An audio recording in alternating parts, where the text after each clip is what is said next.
Actually, inspiration is not something that you go in and dig for it, but rather, I think along the way, things that we see, okay, I must look like I'm looking, things that we see,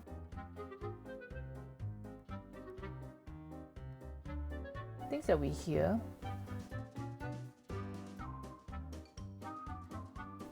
are all stored in our brain subconsciously.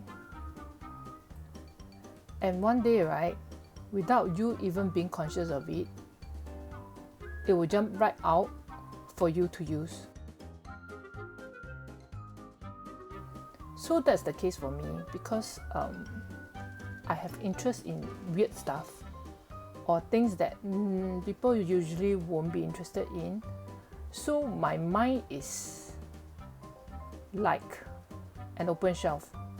You can put whatever inside and it will stay inside for some time without me knowing, and then one day I can just dish it out and use the ideas. So it's important to keep an open mind when it comes to design.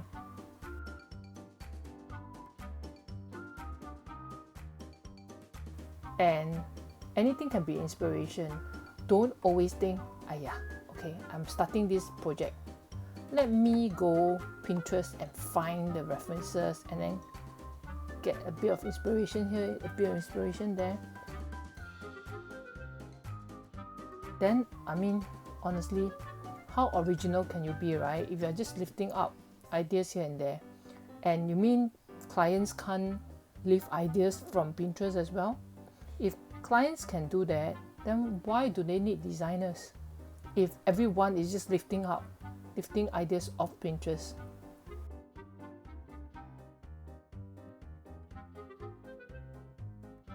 So to me, again, that's bullshit. Original ideas don't come from anywhere in particular. They are formed within your brain and then just appear like that. I value things that come to my brain, whether is it through my bathroom trips. Gross lah, it sounds gross, but it's true. I